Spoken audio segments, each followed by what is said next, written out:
Hey, all you cool cats and kittens. What are we talking about this week?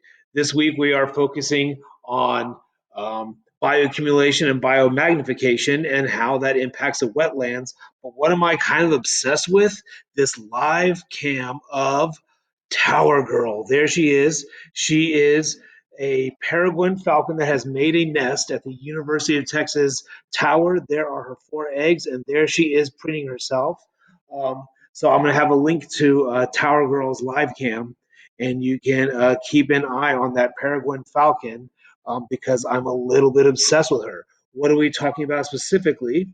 We're talking about bioaccumulation and biomagnification. So bioaccumulation is the absorption of these toxins into our tissues, into our cells, specifically into the fatty tissues of organisms. Typically, this is DDT and mercury and PCBs, polychlorinated biphenyls, and it accumulates in our cells over time. So, especially dangerous are these persistent organic pollutants, these POPs. They are persistent in the environment, they are persistent in our bodies, and they are toxins that build up over time in the environment and in organisms' bodies. That's bioaccumulation. Biomagnification is going up the food chain. So if I'm a mayfly larva and I have one unit of toxin in me. The frogs can eat 10 of those guys. Now it has 10 units of toxin. The salmon eats 10 of those guys. It has 100 units of toxin. And then the bald eagle eats 10 of those guys and now has 1,000 units. So it's magnifying up the food chain. And specifically when we get into DDT, this very famous, infamous pesticide, the impacts that it had on bald eagles and on peregrine falcons. So that's what the first part that we're going to focus on. And then I have another thing for you to focus on for wetlands. So what is a wetland? It's land that's wet. It's partially covered by water or completely covered by water, marshes, mangrove forests, seagrasses.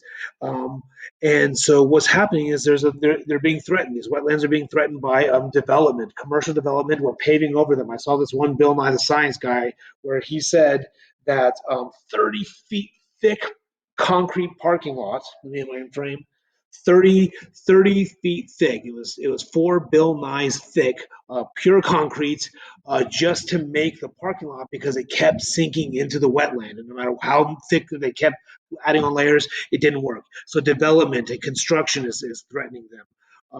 Agricultural, especially when you get that cultural eutrophication, and then also, as always, climate change. So as the sea level rises, it impacts those wetlands, and that's bad because wetlands have all these services for us. They filter the water, they purify the water, they prevent flood, they protect from floods. So as that tidal surge comes in, it gets totally dampened by mangrove forests. But if we destroy those wetlands, then we won't have those services. So that's what you're going to do. You're going to go to the Google form and then watch this video and read this Google Doc that I made for you, and then answer those questions. Watch this video that I found for you on wetlands, and answer the questions. Make sure if it's got more than a couple of check boxes, you check the right amount, and then go see what not her go see what Tower Girl is up to. I love you guys. Stay safe.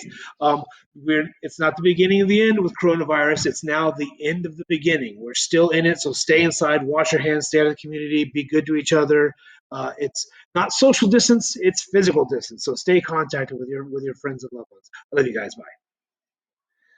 Stop.